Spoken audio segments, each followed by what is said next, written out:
If you have been following the Stanley Cup playoffs, especially the final, you know that the Las Vegas Golden Knights are taking on the Carolina Hurricanes.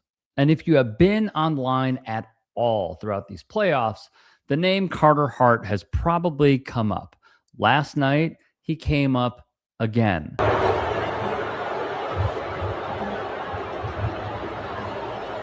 It was more so chants like these.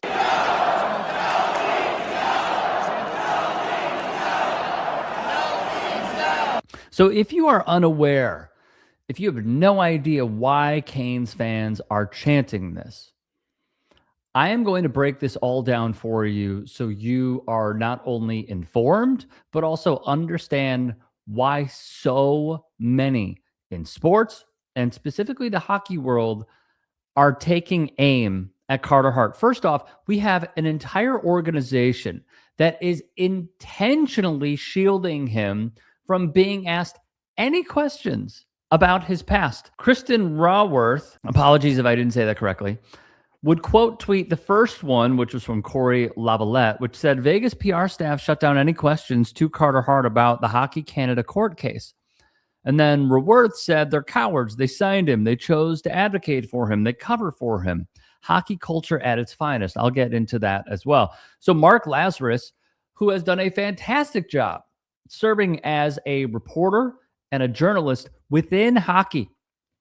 He was previously working for different outlets in Chicago, went to The Athletic.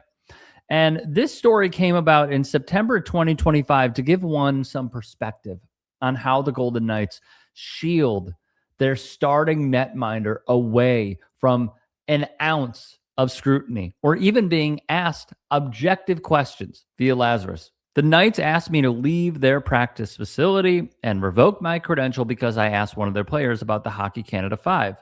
Their sensitivity underscores the dicey nature of the decision the Knights and Carolina are facing. So here is just the beginning to what happened. Although they were acquitted, the role the judge played, the role the jury played, the role that Hockey Canada played really left so many with a sour taste in their mouth. So let's begin. Now to the verdict in a high-profile case involving 5 pro hockey players charged with sexually assaulting a woman inside a hotel room.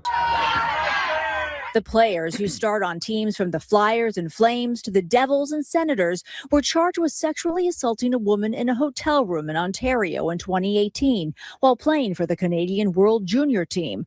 The alleged victim, referred to as EM, testified she was naked, drunk, and scared when 4 of the men showed up unexpectedly in her room. Those members of the team that were charged were these 5 that are known as the Hockey Canada 5. Carter Hart is the man who is the starting goaltender for the Las Vegas Golden Knights. This went down in 2018. They were the gold medal winning Canadian World Juniors team. They were all charged with essaying a woman who was only named EM. So the Globe and Mail would then report that she, I'm going to put this up right here. She felt an imminent fear of physical harm and at times was crying and tried to leave the room, but was directed, manipulated, and intimidated into remaining, after which she was subjected to further sexual assaults. The allegations at that point were not tested in court. This is where we have to give tremendous props to Rick Westhead, fantastic journalist, broke the Kyle Beach story, broke this story as well. And he would speak with the Fifth Estate. Here is just a slither of that. The text messages started when a player asked her if she'd gone to the police. And then over the course of at least a day, there's a back and forth where the player is encouraging this woman to go to the police and say, this was consensual. I don't want to go any further with this. That is very big, very big. And I'm going to have a lot more information that was coming about on how the players framed this entire thing that went down. I want to choose my words carefully here, but it really just goes to show that Many disagreed with the decision because of what we would learn. Robert Talak, seen here, is a lawyer and victim's advocate. He also spoke with the Fifth Estate. By that Friday, she's being interviewed by a detective. She's off to hospital, do a rape kit. She, days later, provides her clothes she wore that evening into evidence. She meets with the officers and speaks with them a number of times over that summer of 2018. Already we know of the statistics and the sad pattern of how there's so many that fail in these investigations, and or why so many women don't come forward. The fact that she did this was already a huge step. Now, getting back to what the players said, there was one text, and I'm going to pull it up right here, who said, the player said, to EM, you need to talk to your mother right now and straighten things out with the police before this goes too far. This is a serious matter that she is misrepresenting as in EM's mother and could have significant implications for a lot of people, including you. Including you, the player said. The lawsuit alleges that the assaults took place on June 19, 2018, during a Hockey Canada event in London, where the 2018 World Juniors team was being honored for winning the gold in that year's tournament. Oddly enough, Hockey Canada's investigation, which was led by the law firm of Henine Hutchinson, was never completed. So this is another very important part in all of this, and how it seems they just totally crapped the bed on this. So Hockey Canada's leaders would meet with Canadian MPs. Here is a snippet of that. Saw yesterday, there was a lot said in these hearings. So we're going to play it for you here. We're going to start off with MP John Nader, who flat out asked the CEO of Hockey Canada, Scott Smith, why he should still have his job. I strongly believe there needs to be new leadership within Hockey Canada. Will you do that? Will you step down for new leadership to take over? I believe I said in my opening statement that I'm prepared to take on this responsibility for change within our game. I believe I've got the experience to do it. Should our board or the governance review that we've outlined in our action plan suggest that I'm not the person, then I'm prepared to take on, prepared to accept that. I hope the governance review would follow other national sport organizations in this country, giving the board of directors the power over the CEOs. Bob Nicholson, Tom Rennie, and you are too powerful. And the answers with respect to all of Hockey Canada's past lead me to believe that unfortunately there needs to be a bigger cultural change in Hockey Canada. I believe Hockey Canada has failed at its task to protect athletes who are victims, to protect the public who are victims. And Sports Canada has also failed at its task. And because of those reasons, we need to continue our study and continue our work. What they were referring to was an alarming report that I'm going to get into momentarily. 20 of the 22 players on that team that you're seeing would sign to NHL contracts. Talak would say the fame and the wealth being on the horizon, per his words, could influence police and the organizations that were looking into the matter. Now, what exactly came about? In 2022, there was an out-of-court settlement where Hockey Canada settled the case on behalf of the defendants. Okay, this was huge. And the COO would testify Hockey Canada liquidated investments in order to complete the settlement. Nobody knew about this until who? Rick Westhead broke the news of the allegations. This was all, it felt like just totally kept under wraps, because it would have been a terrible look, not only for some of the players that would later be named, but also because people would lose faith that they kept it under wraps and wanted it to be quiet. Thus, Hockey Canada officials would disclose that the org paid out a total of over $7.5 million. And that would settle 9 sexual abuse claims. And they used the fund that was partially fed by player registration fees. So this doesn't count 2018, which Carter Hart was allegedly involved with. Hockey Canada would have more, that it revealed there were 12 additional claims of sexual abuse that were settled. And those claims were settled for over $1 million. So basically what they have here is a slush fund of payouts for their own players, as conduct. And for that 2018 team, Rick Westhead would report that Hockey Canada's investigation was completely voluntary. They did not mandate players cooperate with the investigation. They just said, basically, if you feel like it. And what stands out is how the investigation just did not produce anything whatsoever. It was closed in 2019.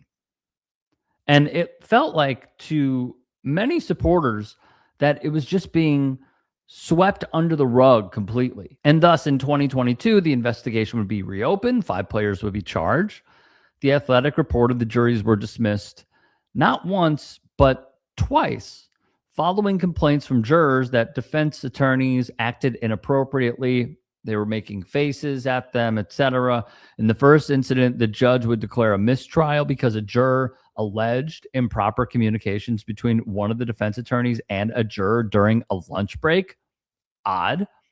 There was another incident. The judge dismissed the jury and then basically said, I'm going to be the jury.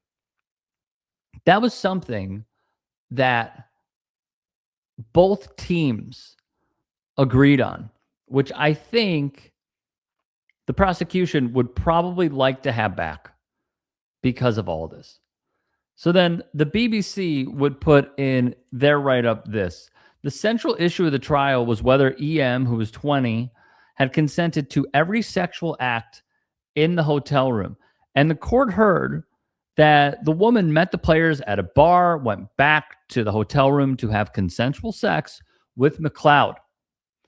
The other players entered the room and they would engage in further sexual acts with her. And the lawyers for the players basically said she asked them to do it and she gave consent. However, EM testified she was intoxicated and she was fearful of them. She had initially agreed to have sex with only McLeod, and she testified she didn't agree to what unfolded afterwards. Carter Hart was the only player to testify on his own behalf. Here's what Rick Westhead would go on to report of what felt like a turning point in this case, with 2 videos that would be supplied. So here that is. Well, Crown Attorney Megan Cunningham finished off her closing submission, spending a lot of time on the so-called consent videos that Michael McLeod filmed in his hotel room during the early morning hours of June 19th, 2018. And Megan Cunningham pointed out that one of the videos filmed at about 4:25 in the morning started with Michael McLeod saying the words, "Say it." And then after EM responded saying that everything was consensual, was okay, you could hear McLeod say, "What else?" And then EM talked about how she was too sober to go on and do this at that time. And I'll just read the comments that Megan Cunningham said about that video. She said, "Your Honor should find that when Mr. McLeod is saying, 'Say it,' and 'what else,' that indicates he's the one directing what EM should say in this video.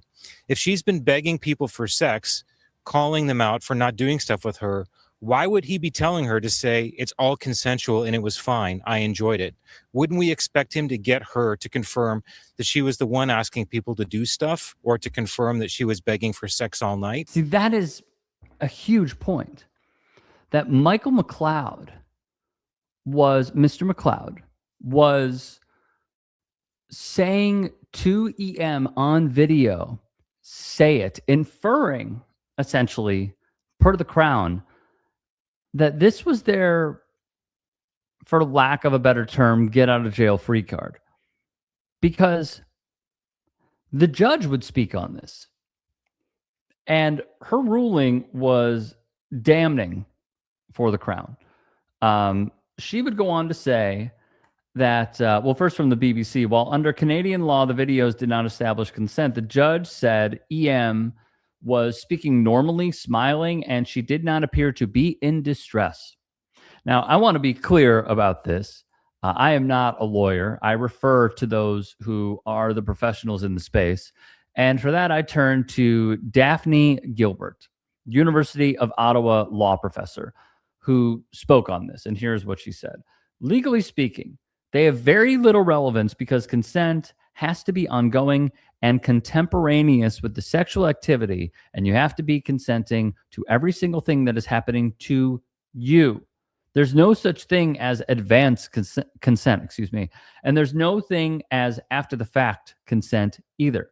So just because you say, yeah, it was all consensual, that doesn't mean that makes it so. This is a big part of how the judge came to this conclusion for them to be acquitted. And although Hart would testify, there were some red flags that stood out to many legal observers as well. And it started when the Crown's Megan Cunningham would press Carter Hart on whether he saw the woman being slapped hard on the behind.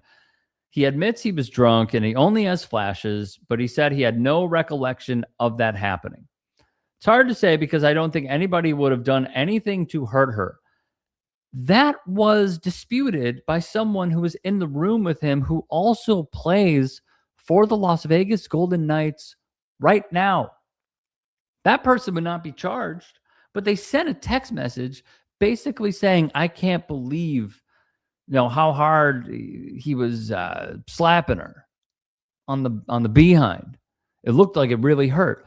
So we're already seeing how this testimony could have some conflicts and may not jive with reality. Basically, Carter Hart said if she had been slapped so hard, he would have noticed, quote, I think if something would have happened that she wasn't okay with or didn't want, I would have put a stop to it. Other guys would have.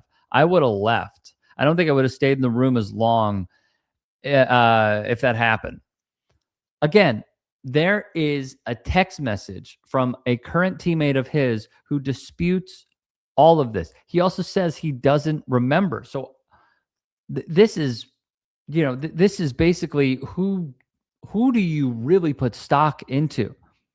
Cunningham pointed out during the cross-examination that because he had limited memories, she suggested it was possible he did see something and had no memory of it. And then he says once more, doubling down, no, I wouldn't have stayed in the room. I never saw anything like that. I do remember it being really late. He never felt that things were getting out of hand. Here's where I struggle is we have the text message from the current teammate and former teammate with Hockey Canada, and he's saying he has no memory, but then he somehow says that he would have remembered that. There's too many inconsistencies here, guys. There's way too many. Then there was also this. EM testified that Cal Foote did the splits over her while naked. Hart basically said, no, he was clothed when he did the splits, and that they were encouraging him to do the splits over EM's face. Once more, there's an inconsistency. Cunningham said, from your perspective, there's nothing particularly exciting about seeing a fully clothed guy who everyone already knows can do the splits, right? What would be more exciting would be to see a guy with no pants on do the splits over EM's face. He would also go on to agree with the Crown that players in the group chat were basically plotting what to say and that he had some concerns going forward. Now, they would be acquitted by the judge who served as the jury. But what this basically goes into is how, as Carter Hart and many others wouldn't attest to now, I assume, maybe later on in life, what Daniel Carcillo said, which is hockey culture is cult-like. His words. There have been so many cases that have been uncovered. And now I think a lot of fans are just peeved at watching someone who was directly involved get off scot-free. Whether people respect the judge's decision or not, that is up to them. But I think what we're seeing right now is essentially a call from a lot of fans saying that they don't want to see this. They don't want to put up with this. Nonetheless, you have a team that is fully in support of Carter Hart. Objectively speaking, he's been really good. The Knights would not be where they are in the Stanley Cup final without him. But I think the bigger question is this: where does the hockey culture finally take a stand? Because over and over, we have a pattern of how they really don't care as long as that person can win them games.